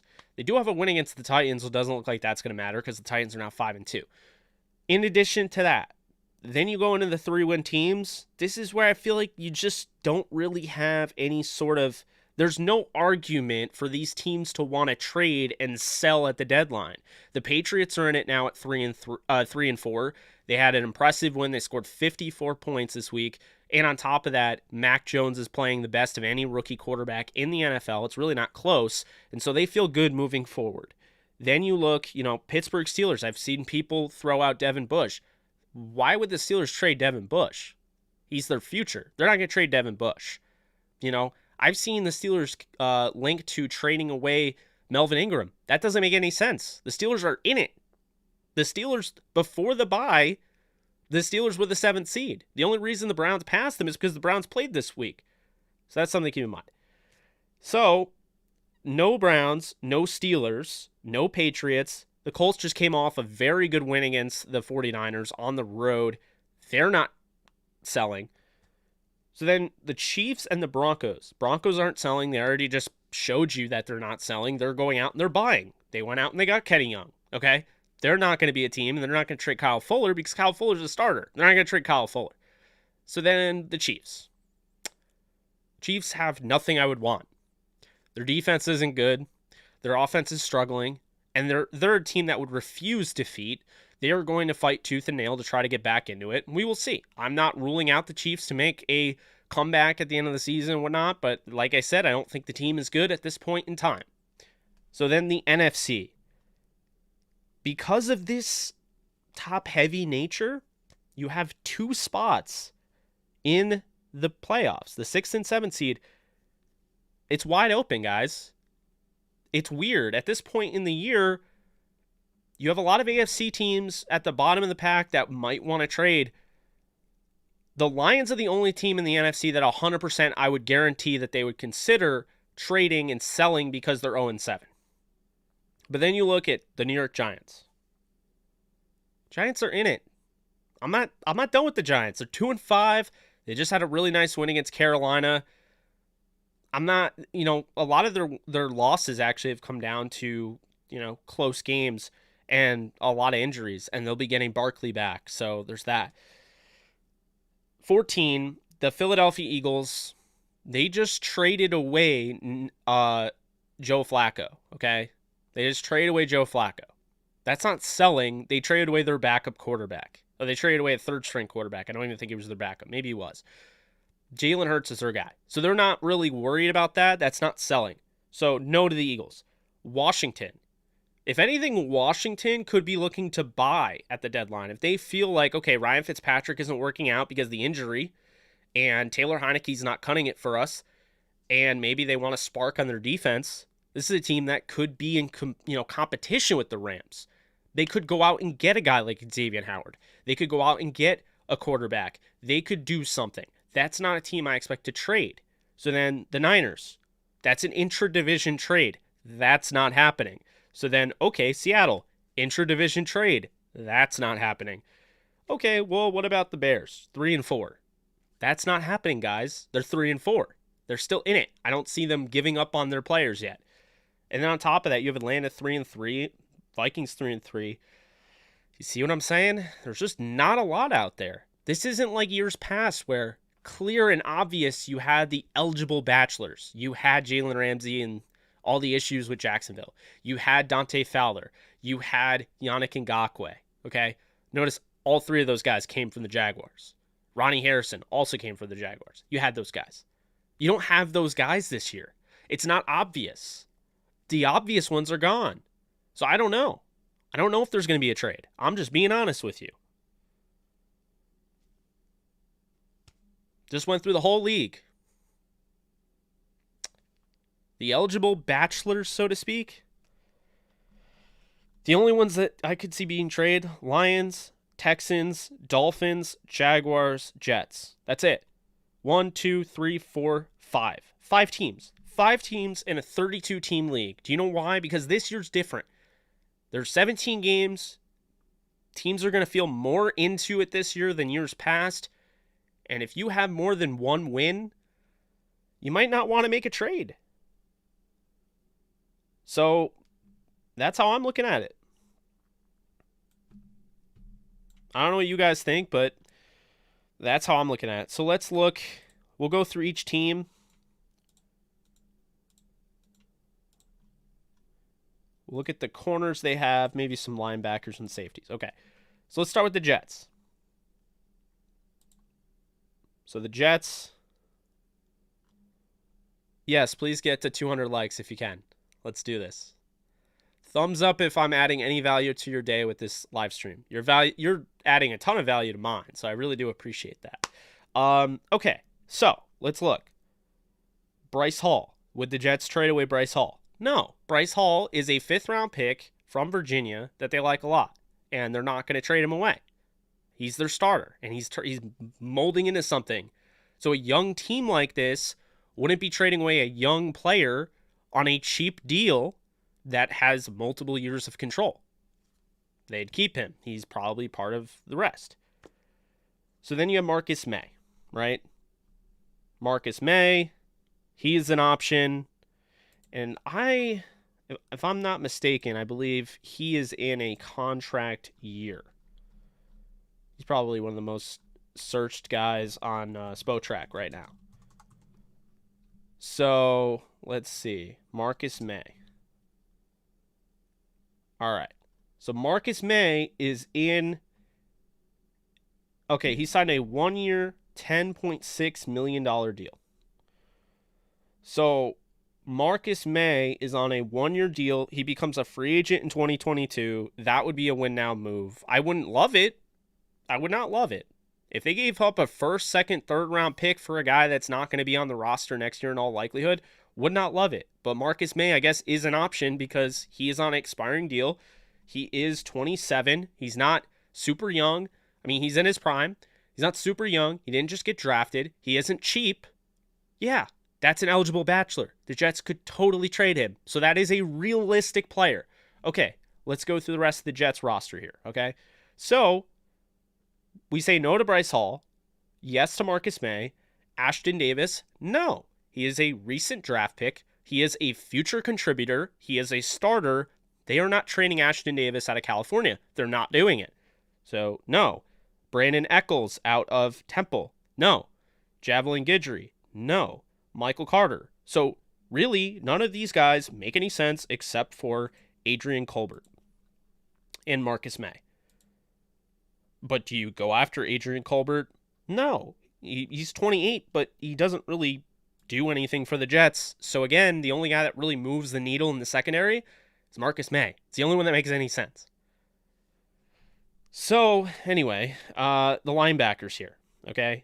So CJ Mosley, what would CJ Mosley do for this team? Okay, let's take a look at the Jets right now. So CJ Mosley on the Jets. I'm checking it out right now. Okay. So CJ Mosley this year has a $7.5 million cap hit. So he is through the Jets until 2025 at age 33. You have a potential out with only a $3 million cap hit at the end of 2023. This is a team. He's 29. They signed him long-term, 5 years, $85 million with a $7.5 million signing bonus, $17 million per season. This is not a Rams contract, you have to keep in mind. So could they actually add this? They have the potential out, but I don't see how this makes any sense. I don't. If you drafted Ernest Jones, this would be telling him that you don't believe in him. So I don't really think that CJ Mosley makes a ton of sense. Veteran player. Jets would trade him potentially on a team that is looking long-term. He's 29, sure. Like, he could be your captain, what have you. But if they're looking to make a move and try to sell, then CJ Mosley would be that guy. So now, who else could they get rid of here? So we look. Linebackers. So we have CJ Mosley, Quincy Williams. No. First off, he's the brother of Quinnen Williams. Those two obviously love playing together. Those two are young. Those two are draft picks. Quincy Williams was with the Jaguars. They like both of them. So then you look at Blake Cashman. Now, you guys already know I love Blake Cashman. Love him as a person, too, because he's been on my show. He was on Downtown Rams. He actually came on my live stream. So if you want to check that out, it's on my channel. Blake Cashman, $925K. He has an expiring contract into 2023. But he is a starter. He plays for the Jets. He gets playing time. Would you just trade a young starter who is 25 years old, who is cheap? Probably not. So I don't know how it makes any sort of sense for the Jets to trade Cashman. So if you think about it, no to Cashman, as much as I love him. Mosley makes sense to trade, but why would the Rams go after him? Bryce Hall, they're not going to trade him. Michael Carter, no. Marcus May? Yeah, but how much sense does he make for the Rams? It's a one-year deal. They could do it. Only Marcus May on the Jets really makes any sort of sense based on what I'm seeing here. I don't think that they'll trade for any other position besides corner or maybe linebacker. We'll look at those, and safety.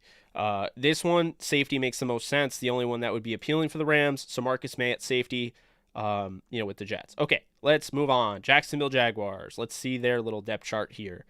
Okay, so what's going on in Jacksonville? Well, they already traded away C.J. Henderson, who would have been their most valuable asset there.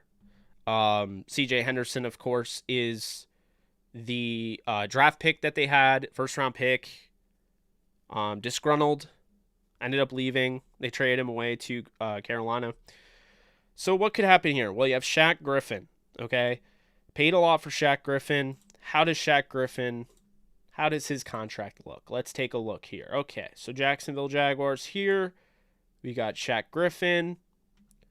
So Shaq Griffin is $5.8 million cap hit this season.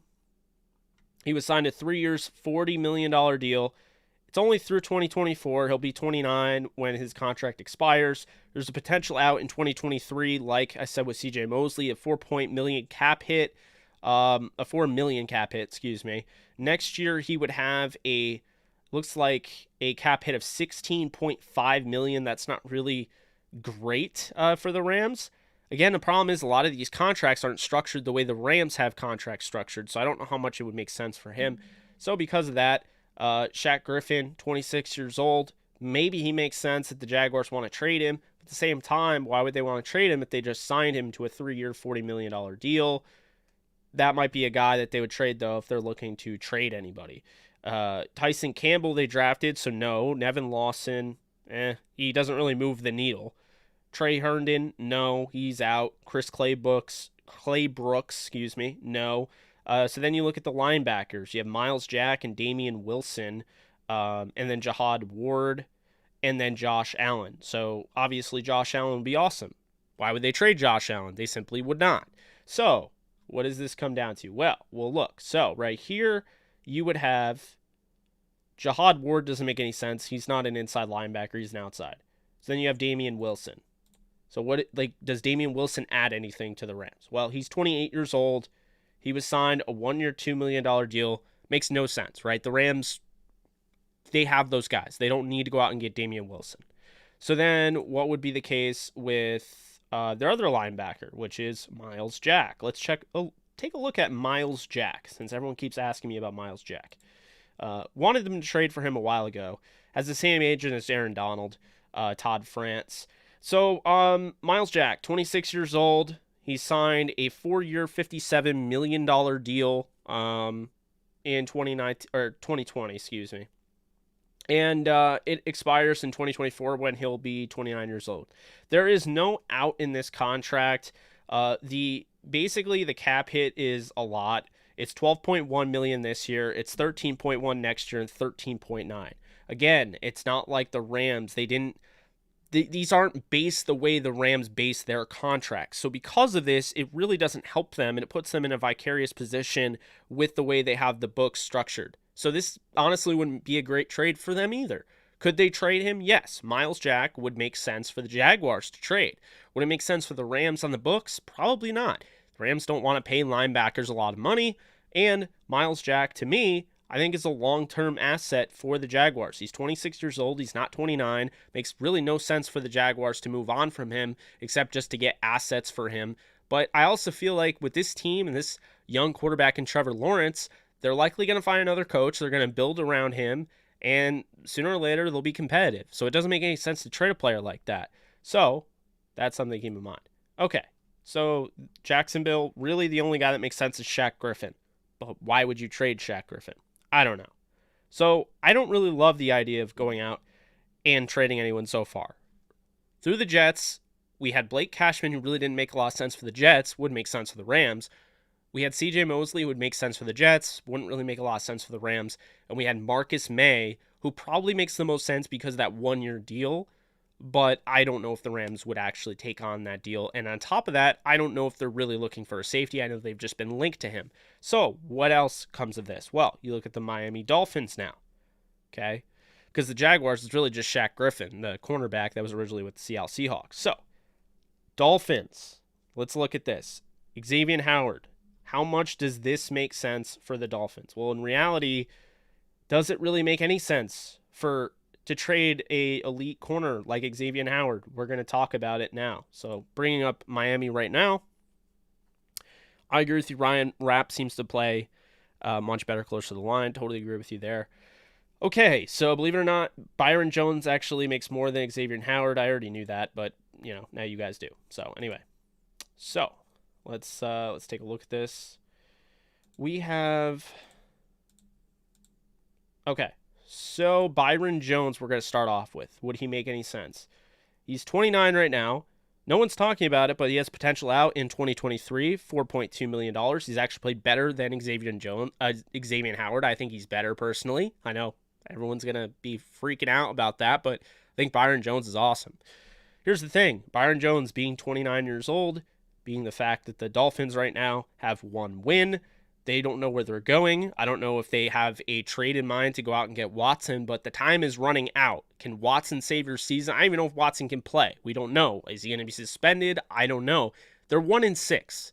Time is ticking, and I don't know if the Dolphins are necessarily in it anymore. So because of that, they could decide to trade a corner or two and maybe try to get some picks next year, what have you. I don't know how the Rams would make a trade like this work, but Byron Jones being 29 and not 25, 26, 27 years old, that could help to their advantage. This is obviously one of the best corners in football, and when you look at their cap hit, I mean, it's pretty high. So it's 16.4, 16.2, and 16.1, but they do have that potential out in 2023 with only $4.2 million in dead cap.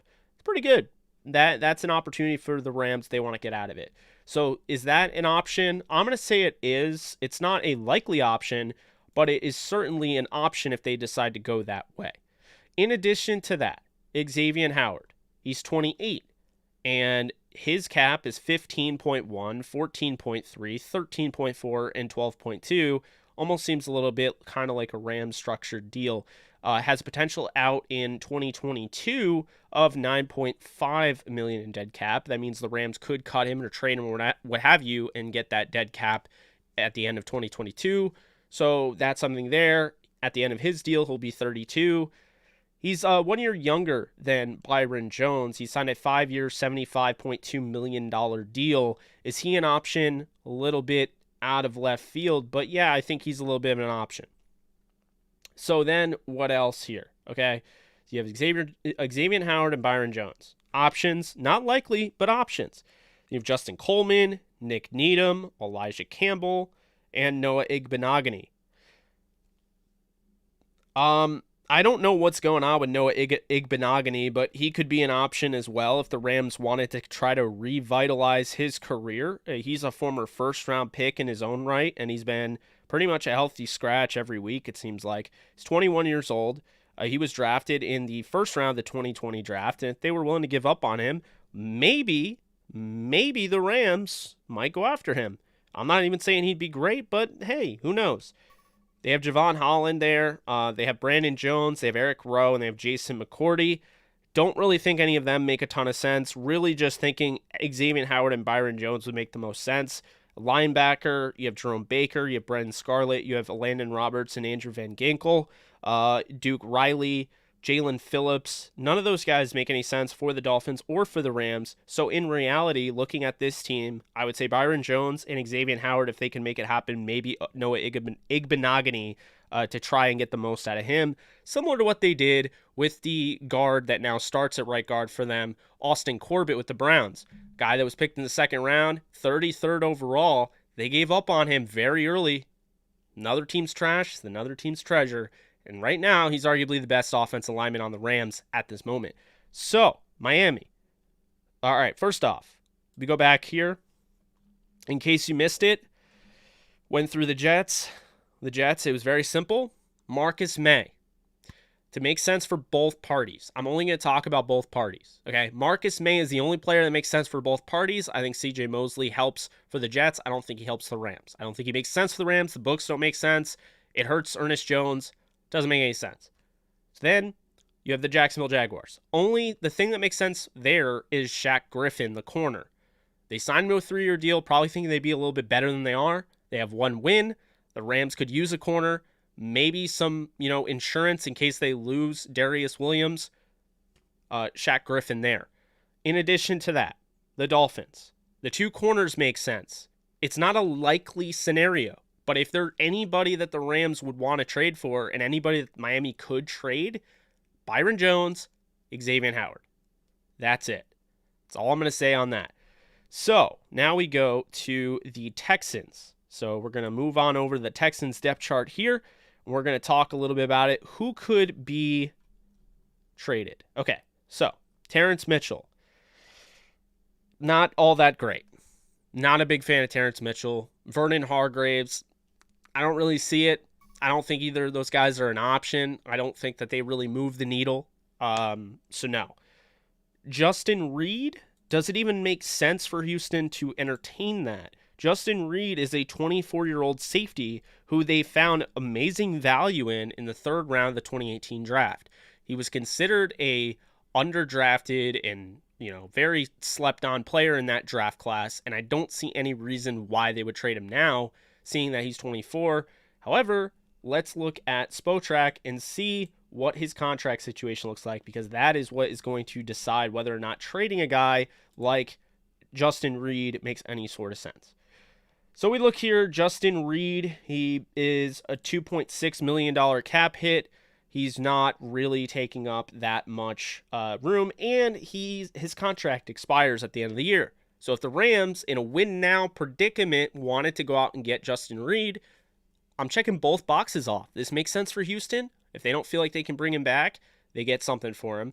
And the Rams, it makes sense because if they just want a safety, if they want to get another safety there that can help them in their win-now approach to win a Super Bowl, that makes sense. Expiring deal, I'm going to say yes to Justin Reid. I know some of you mentioned him. I'm going to say yes to him. Before I get into anything else, though, I want to give a shout out to Darius Hines. Really appreciate you. Just saw you, drop $20 donation for me. Really do appreciate that. What's up, bro? Kind of confused by the trade, but as always, I put my trust in Snead. I'll go Rams. Hey, I hear you. I'm confused as well. I'm trying to make sense of it. Going a little bit more in depth than I expected to in this live stream, but I really wanted to kind of get this across. I know you guys probably aren't seeing this stuff on Twitter and what have you, so I'm trying to give you all the information that I could possibly give you and maybe some insight as to what they could do if they do decide to go for a trade. So with that said, we do have Justin Reid. I'm going to put him on the list. I think he makes some sense, especially being the expiring deal, and I think he helps. I don't think they're going to go after a linebacker, so keep that in mind. I just wouldn't put stock that they go, for a linebacker. I'm not going to put that as something that I believe that they're going to do. But if it makes sense, I'll put them on the list. I just don't think they're going to do that. So, Texans depth chart so far, Justin Reid makes sense. Anybody else? Maybe Lonnie Johnson Jr., Desmond King, maybe. But, all in all, there's not really a ton there. Maybe Zach Cunningham, Kevin Pierre-Louis. Those are linebackers. I'm really just going to stick with Justin Reid on this one. I don't feel great about any other move there. Justin Reid's expiring deal. It makes sense for the Texans. It makes sense for the Rams. So that's why I have that there. And then lastly, we're going to go into the Lions depth chart here. The Lions are going through a bunch. Appreciate you, Dark Saver. Just saw that you donated. Wow. What just happened? I just got back from a pickup game of football. Unfortunately, the Rams just traded, well, they didn't just do it. They did it earlier. They traded away Kenny Young and a 7th-round pick in 2024 for a 6th-round pick in 2024. And no, I'm not making that up, unfortunately. So that's my, I'm just trying to make sense of it, trying to give you guys something to kind of chew on, have some sort of, idea, insight, what have you. Okay, so let's look at the Lions here. So the Lions, they have Jerry Jacobs, they have Amani Oruwariye, AJ Parker, Bobby Price, Mark Gilbert, Ifeatu Melifonwu, Jeff Okudah, and Daryl Worley. I'm going to tell you right now, the only guys I'd ever be interested in are Amani Oruwariye, Jeff Okudah, Ifeatu Melifonwu, and, Mark Gilbert to an extent. Mark Gilbert's father played for the Rams. Mark Gilbert was a guy that they met with at the Senior Bowl. So that's something to keep in mind. So I don't know. I wouldn't go all out for him, but that's a guy that I like. But yeah, let's get into it. Let's see here. Okay, so. Okay, I went to the Rams salary cap. All right, let's go to Detroit Lions here. We're going to talk about it. I don't think Okudah would be available. He's out for the rest of the year, I think. So is Ifeatu Melifonwu. So, okay, what comes next? So we got, let's see here. Amani Oruwariye would be cheap, but I think he's on his final year of his contract. That's the guy that I'd be looking at. That's the guy I've already mentioned. That's the guy I think the Rams could be interested in. $930K. Okay, his final season is 2023. Normally, I'd say, no, the Lions wouldn't do this. But the Lions drafted Ifeatu Melifonwu out of Syracuse in the 3rd round with this new coaching staff, with this regime, not the old regime. Amani Oruwariye was drafted by the former regime, so keep that in mind. Addition to that, they have Jeff Okudah. Those are 2 guys there. They also like the rookies that they got in this regime, the rookie undrafted free agents like AJ Parker, like Jerry Jacobs that both played yesterday, and this team is 0-7. So if they were going to trade anybody, Oruwariye seems like the best option. The Rams would love it because they have some insurance to go with Darius Williams since his contract won't expire until 2023. Why would the Rams be interested? Well, they met with him twice during the pre-draft process in 2019 per Downtown Rams. A little subtle, thing right there. But on top of that, this is somebody that played well yesterday. He's played well this year. He's one of the leaders in interceptions this year for corner. Good ball skills, solid guy in coverage. He's worked with the former cornerbacks coach in Aubrey Pleasant. He's now the secondary coach, so Aubrey Pleasant could probably forward something over to McVay and company and say, look, we really like this guy. Maybe you should come and trade for him because, we're not going anywhere. It's 0-7, whatever. So that is an option. So at the end of the day, that's really the only option I see. No, I don't think the Lions will trade Melifonwu or Okuda. Mark Gilbert, they'll probably keep him. So I think it would be Oruwariye. And that linebacker, there's a little bit of a logjam there. You have Jalen Reeves-Maybin, who's playing over Derek Barnes. Maybe to get Derek Barnes some playing time, they could trade Jalen Reeves-Maybin to the Rams. But then again, why would you trade Kenny Young if you're going to just add another guy? This is where trading for another linebacker doesn't make sense unless you're getting somebody that's astronomically better than Kenny Young, which I don't think is possible. So at the end of the day, this is what I'll tell you. This is what I have come to realize. There's not a lot out there. Only 5 teams in a 32-team league right now seem any sort of option for the Rams to trade with. Seem at all any option to trade, period. The Detroit Lions at 0-7. The 1-6 Houston Texans, 1-6 Miami Dolphins, 1-5 Jaguars, and 1-5 Jets. Everyone else, they seem pretty into it right now. They all seem like they have a shot. Like I said, the Broncos even traded for Kenny Young, so they were buying, they weren't selling.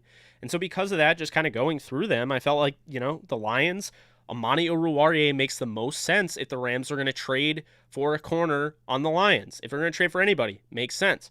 Then you look at the AFC, there's 4 other teams. The Texans, Justin Reed. If the Rams want another safety and they want a guy that doesn't have control after this season, is an expiring contract and wouldn't cost as much, albeit the fact that Justin Reed is young at 24 years old, the Texans have to pay him after the season. And if they don't plan on doing that at 1-5 or 1-6, they might just opt to trade him. This would be just this year, win now mode. Makes sense. Justin Reed in Houston. Moving on, the Dolphins. There's only 2 guys that make sense for me, and they are long-term fits for the Rams, albeit they do have some outs. I think Byron Jones has an out, not really Xavier Howard. The Rams could trade for Byron Jones or Xavier Howard, and if they did that, that would be a win-now mode move, but they would also have him for the foreseeable future, and the Dolphins might do it because they're both 28-29 respectively, and on top of that, they only have 1 win. They are 1-6. The season's not going anywhere. They don't really have a sense of direction. They could trade him. So then you have the Jaguars at 1-5. What would the Jaguars do? Well, we talk about, guys like Josh Allen. They have talent, obviously. We talk about Myles Jack. Doesn't make any sense, though, to trade for Myles Jack. It's a lot of money to put on your books. Doesn't actually coincide at all with your salary cap at all. And on top of that, you don't need linebackers. In my opinion, you find somebody free agency, you sign somebody off your practice squad, but they aren't going after somebody to replace Kenny Young. It seems like they just wanted to use Ernest Jones. If they were going to go after somebody to replace Kenny Young, it'd be a Bobby Wagner type of name. I don't know if that's going to happen. So for that reason, I'm going to say Jaguars. It's 1 player and 1 player only, and that is the cornerback they signed this offseason, 3 years, $40 million, and it is Shaq Griffin. Griffin has familiarity, obviously, going up against the Rams, but I think the Rams know him well, and if they decide to go after a guy that is playing on a team that's not winning games, they just won their first game, Shaq Griffin's the opportunity there. So that's the guy. Lastly, with the Jets, love Blake Cashman. Makes no sense for the Jets to trade him with extra years on his contract. All of that. There's so many linebackers there, but he's the youngest and all of that. So it doesn't make any sense to trade him. As much as it makes sense to trade CJ Mosley if you're the Jets, doesn't make any sense for the Rams to get him. The only guy I could really see the Rams going after is Marcus May. If they feel they need a safety, May is the best option. Expiring deal, $10 million. He's off the books. Boom, there you go, done, and he's a plug-and-play guy. So that's it. That's what I've come to the conclusion. Amani Oruwariye, Justin Reed, Byron Jones, Xavier Howard, Shaq Griffin, and Marcus May. If you notice, it's a combination of safeties and corners. The Rams are not going to get a linebacker unless it's somebody that is a transcendent linebacker. If it's not for somebody like Bobby Wagner, that level, they're not going to do it. It makes no sense to have traded Kenny Young, who's playing well, to go out and get a guy that is kind of the same level of play and have Ernest Jones play over him. I don't see that happening. So that's how I see it. I know people have been asking me, Who could they go after? I see Anthony Averett there. I love him, but no, I don't think the Ravens would trade him. He's playing good football, and they need him to. They lost Marcus Peters. That's a team that's still fighting for a Super Bowl. So, no, I don't see them playing him or trading him. So, there's that. Brian Poole is available in free agency at the moment. That's really all I can really think of. They wouldn't go out and get a running back. It's not that important to them, I don't think. As far as receiver, I didn't really look at, but I mean, I could. I just think, receiver, I think there's only one name that really comes to mind for a lot of people, and that's Odell Beckham Jr., I don't know how you'd make that work with the money, but I know the Browns would probably trade him, with all the weapons they have, Donovan Peoples-Jones having 2 touchdowns and then not being able to really use him because Jarvis Landry came back and Odell came back. You signed Rashard Higgins. You drafted Anthony Schwartz. Might make sense to make some room for everyone. But I just don't really see the Rams doing that. I mean, I could actually see them doing that. That seems like a Rams thing to do when you create a hole on your defense and then you go out and you trade for an offensive player. That seems like something the Rams would do. But that is everything. Dear God, I am running out of steam here. Mainly because I talked a lot and I'm like dead over here. So we've kept it over 200 for a while. Really do appreciate that, guys. Almost 3,000 total views. If you guys could like this video on the way out, would really appreciate that. But man, this has been fun. Definitely should learn how to breathe more before I talk. Sometimes I just get so into it, And I'm glad. I think we have a little bit of an idea of what the Rams could do. If I had to put my money on anything, it seems like Marcus May could end up being a Ram. They already have their name linked to him. It makes sense for the Jets, makes sense for the Rams. So maybe Marcus May is on the way. Maybe that's it. But yeah, I mean, any final thoughts, guys? Final questions?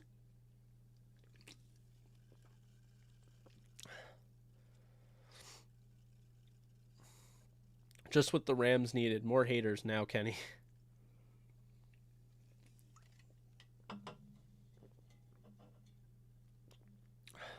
I hope you guys had fun.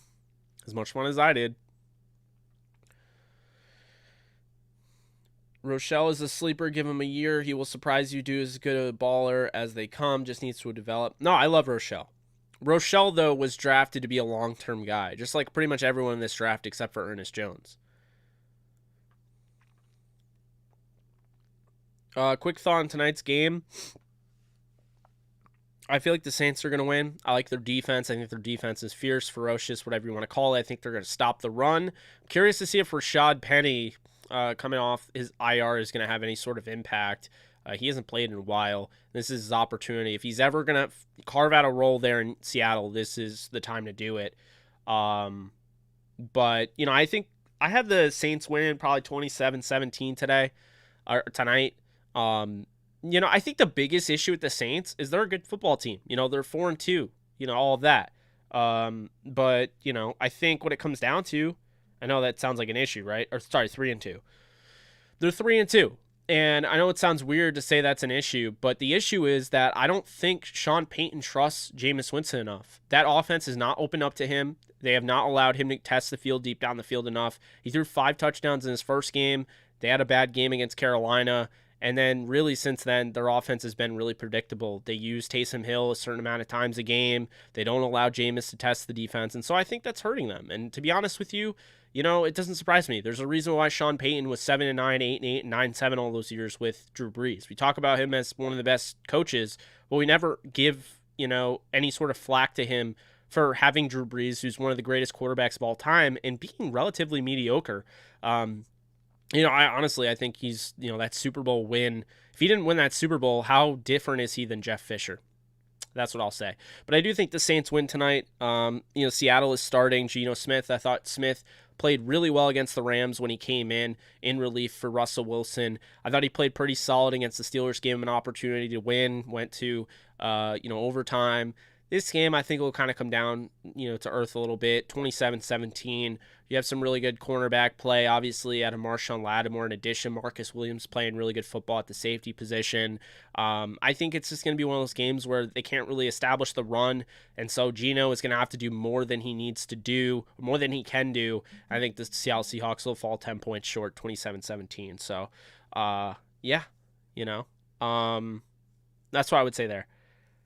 I like Penny in a DFS format because I bet he's really cheap. I haven't looked, but I bet he's really cheap, so I do like him in that regard. Jake, what is the status of Matthew Stafford contract extension? Paul, I don't really know what's going on there. I would imagine something along the lines. Well, it'll come together, but I don't know for sure when it will happen. But if they do ask him to restructure again, or move around some money, there is probably a chance that it would have to come down to the fact that, what was I going to say? It would have to come down to the fact that, I totally lost my train of thought.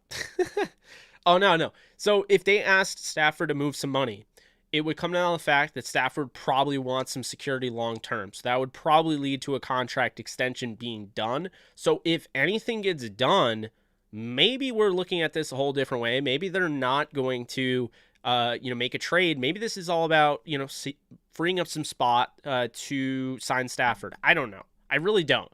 But I'll say that if I were to say anybody goes to the Rams, anybody that makes sense, based on, rumors and what have you, Marcus May seems the most sense based on all of that. I think the best fit is probably Byron Jones playing with Jalen Ramsey, allowing Darius Williams to be the slot corner.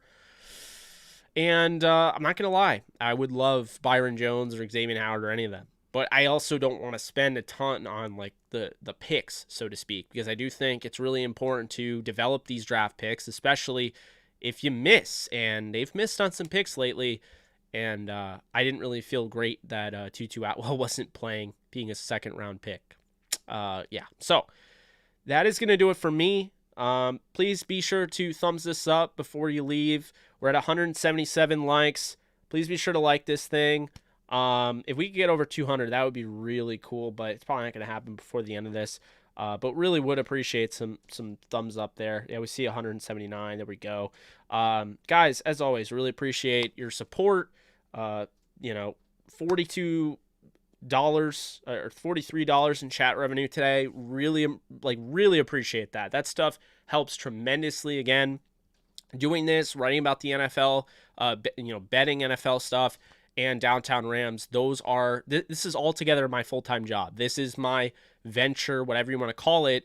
And so really do appreciate the support, both likes, comments, subscriptions, and on top of that, donations and joining the membership and things like that. So yeah, that's going to do it for me. Really appreciate you guys. If there's any sort of news that comes out tonight, if anything drops, I'll be sure to hop on here. We'll have some fun. We'll talk about it. But if not, then I'll see you guys soon. And if you guys like me enough, be sure to check out on Wednesday. If you like horror movies, if you finished Halloween Kills, I'm going to be doing my second episode with my co-host Jarrett Bailey. We're going to be doing the second episode of The Devil's Eyes. It is going to be the Halloween Kills spoiler review reaction podcast. We'll be talking about our thoughts on it, previewing a little bit about what Halloween Ends could be and how that could go down. But if you do like that stuff, definitely be sure to check that out on Wednesday. It's going to be Wednesday night, I believe, 9 p.m. Eastern time. You can go over on my channel right now and actually set a reminder. It is right there. So that's going to do it for me. You guys take care, and I'll see you guys soon.